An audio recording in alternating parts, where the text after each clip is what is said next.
Hey there, lovely soul. Welcome back to Timeless Wisdom. Let me ask you something personal. Have you ever shown up at someone's door, smiling with excitement, holding a small gift, maybe expecting a hug or some warm conversation, only to walk away feeling a little off, like something didn't quite land right? Maybe they smiled, but it didn't reach their eyes. Maybe the chat felt like walking on eggshells. Or maybe the goodbye came too quickly, leaving you wondering, was I really welcome?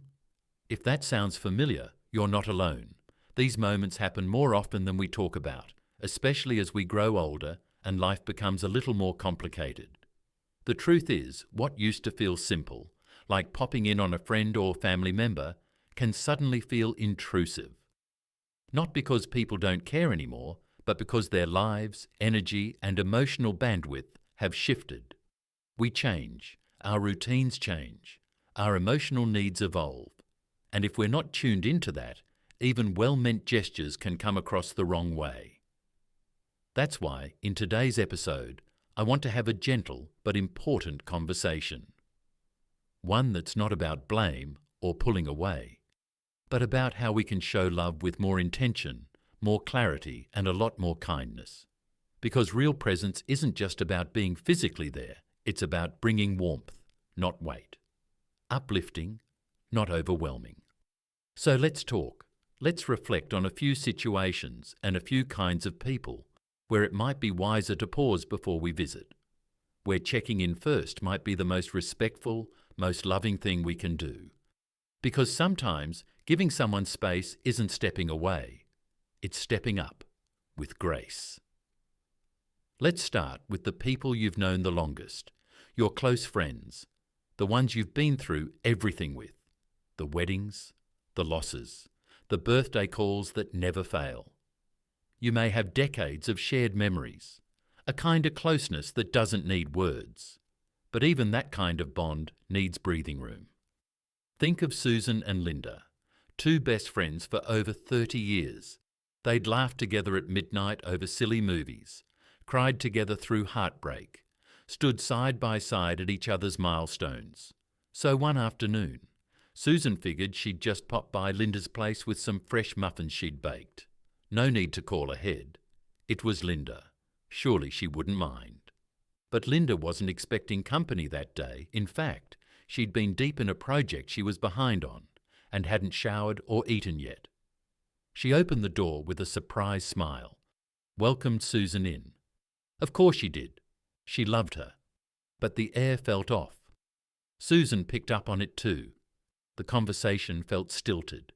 Linda seemed distracted, and after 20 minutes, they both breathed a quiet sigh of relief when the visit wrapped up. Susan walked home, wondering, did I do something wrong? And Linda sat down, feeling a little guilty for not being more available. Neither of them meant to hurt the other. But the timing just wasn't right. That's why even with our oldest friends, a simple call or message beforehand can make all the difference. It doesn't take away from the closeness. In fact, it honors it. It says, I care enough to make sure you're in the right space to enjoy our time together. That one small step removes pressure, avoids awkwardness, and gives both people the chance to fully show up. Because here's something we don't talk about enough. As we get older, peace becomes more precious. Our energy isn't endless. Our days may be fuller than they appear from the outside, with responsibilities, health routines, even quiet moments we rely on to feel whole. And when someone shows up unexpectedly, even with good intentions, it can feel like an emotional interruption rather than a joyful surprise. It's not personal, it's human. Respecting that space doesn't mean pulling away. It means giving your friendships room to breathe so they can grow stronger, not strained. Susan and Linda figured that out. Now they meet every other week at their favourite cafe, Neutral Ground. No pressure, just coffee, stories, and laughter that comes easily. Because they're both fully present, prepared, and at ease. This kind of respect isn't a sign of distance. It's a sign of deep care, of knowing that time, energy, and mental space are gifts not to be assumed, but to be invited. The same principle applies even more tenderly when it comes to visiting family, especially if you're recently retired or entering a chapter of life where your days are more open than they used to be. It's natural to want to reconnect, to drop by your cousin's house for a chat, to bring your daughter a surprise meal, to pop in on your brother just to say hi. And yes, family should be the safest space for that kind of closeness, but the truth is, even family needs space. Take Frank, a 63-year-old man who had recently retired after decades of hard work. With his workdays behind him, he suddenly had hours to fill and a growing desire to reconnect with the people he'd missed while life was moving fast. So one sunny afternoon he drove over to visit George, an old friend and former colleague. He brought cookies, no warning, just knocked on the door with a hopeful smile. George and his wife answered with warmth, but also a little surprise. They weren't expecting company. Their home had become a quiet refuge, a slower place since retirement. The conversation was polite, but awkward. The laughter didn't come easily. Frank felt like he was pulling words from thin air, and George looked like he was trying hard to be present, but couldn't quite get there. Later that night, Frank admitted to himself that something felt off. He hadn't been rejected, but he also hadn't been received the way he imagined. And that's when it hit him. His desire for connection, while valid, had collided with someone else's desire for stillness. It's a tough realization because it goes against what we've been taught about family and closeness. We've always believed that the more we show up, the stronger the bond. But in reality, showing up isn't just about being physically present. It's about being emotionally tuned in. Sometimes love means stepping back. It means trusting that you're still important, even if you're not together all the time. It means sending a text instead of knocking on the door. It means planning a lunch date instead of assuming someone's calendar is open. It's not about distance, it's about dignity, yours and theirs. So if you've ever found yourself wondering whether to stop by unannounced, pause. Think about the rhythm of that person's life. Think about how you'd feel if someone knocked on your door at the wrong moment. Not angry, just unready. You see, love matures, and as it matures, it asks for more than good intentions. It asks for understanding. Understanding that everyone, no matter how close, has an inner world you can't always see.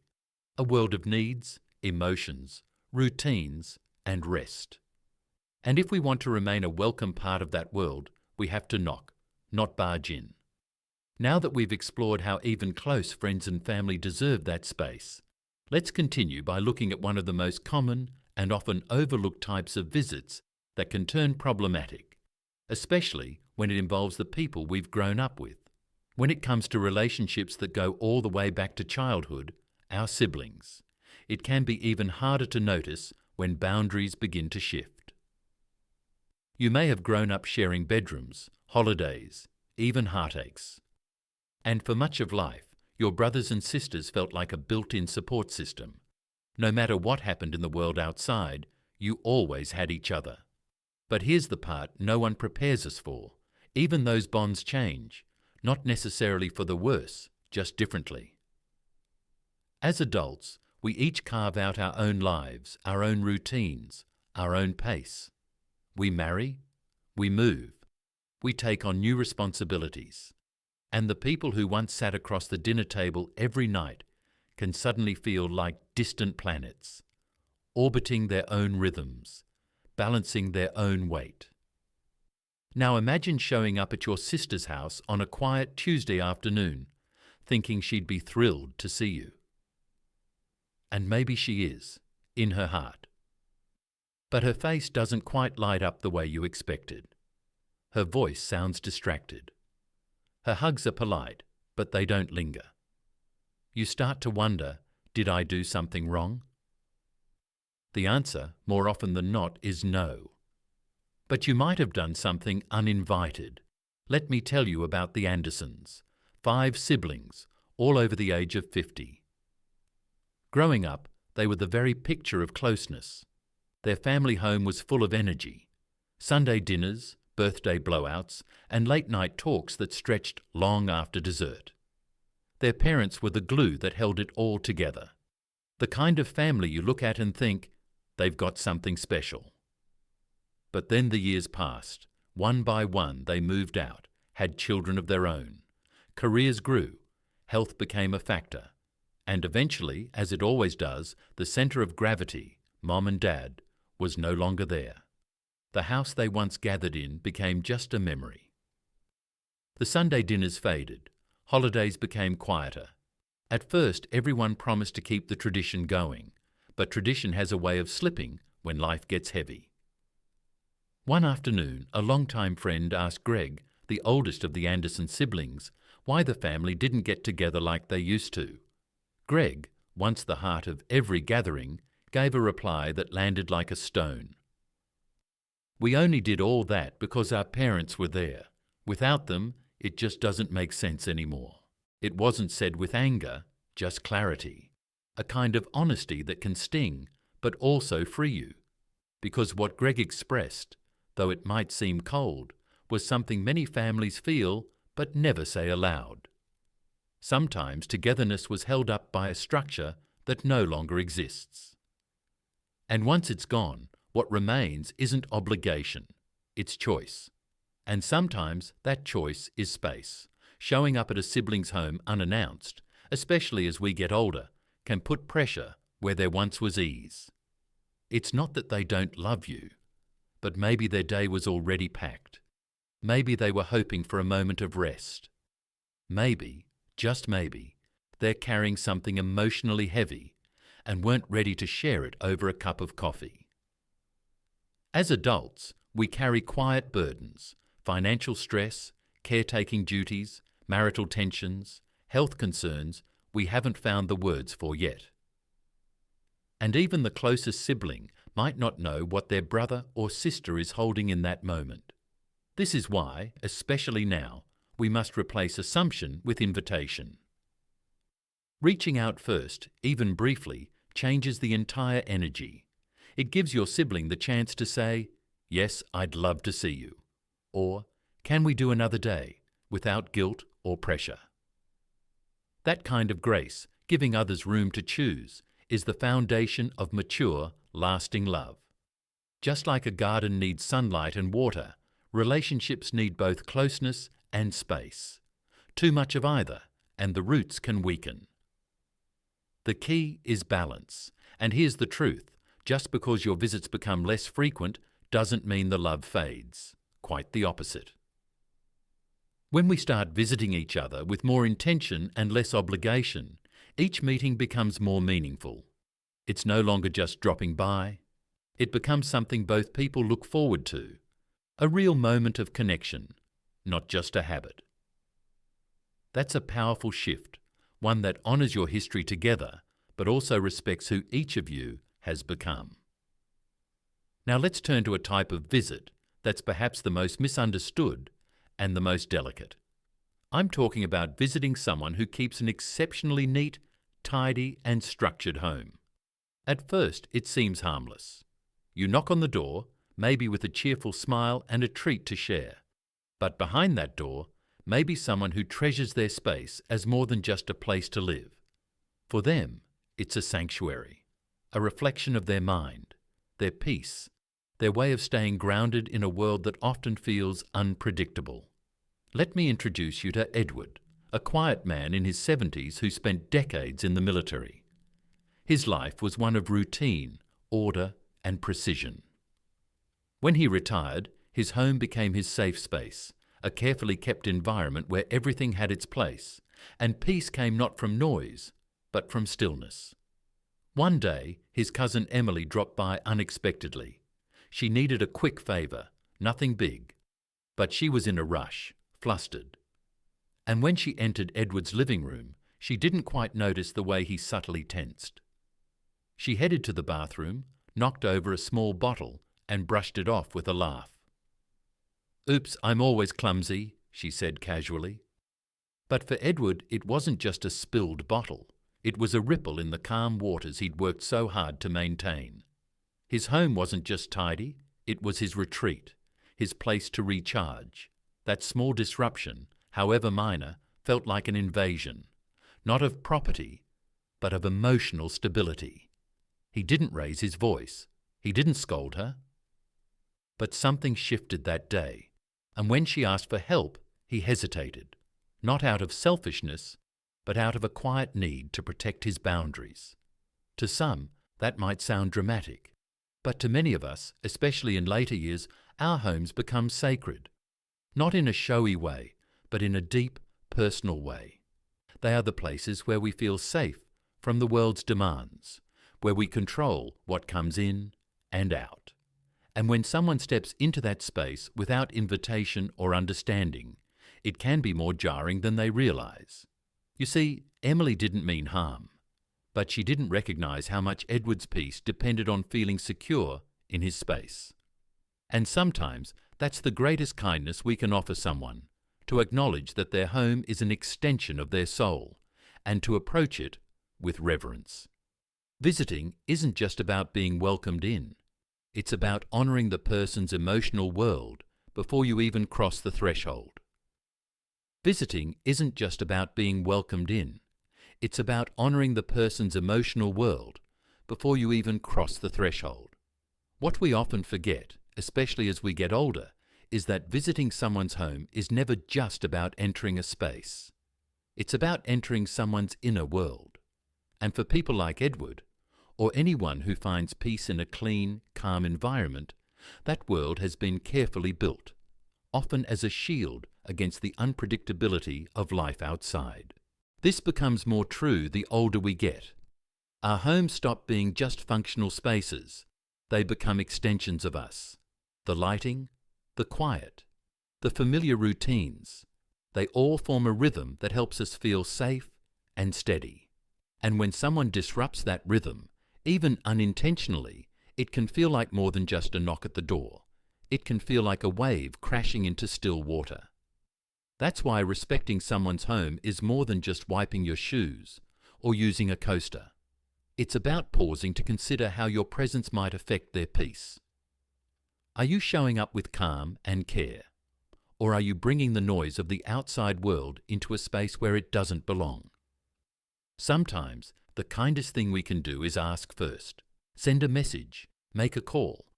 And if the answer isn't an immediate yes, honor that. Because real respect isn't about insisting on connection. It's about waiting for the right moment. It's about giving others the dignity of their own time, their own schedule, their own way of welcoming you. That dignity goes both ways. When we respect others' boundaries, we give them permission to respect ours in return. And in doing so, we shift the focus from duty to choice, from obligation to joy. Think about your own home for a moment. How do you feel when someone shows up unannounced, even someone you love? You might smile, offer tea, try your best to make them feel welcome. But deep down, maybe you were in the middle of something. Maybe you weren't in the headspace to talk. Maybe you needed that time to be still, to rest, to just breathe. And yet, we rarely extend that same sensitivity to others. We assume our visit will be a delight, that we're bringing warmth, not weight. But the truth is, timing matters, intentions matter, awareness matters. You're not being cold by giving people space. You're being wise. You're not drifting apart by checking in before you visit. You're drawing closer because you're showing that their needs matter to you. And you're not selfish for guarding your own peace. You're simply learning how to live with intention, with softness, with grace. We often carry this old belief that love is proven through presence, that if you really care about someone, you should always be available, always be visiting, always be popping in to check up. But love doesn't need to be loud to be real. It doesn't need to be constant to be strong. Love at this stage of life is quieter, more respectful. It knows when to lean in and when to step back.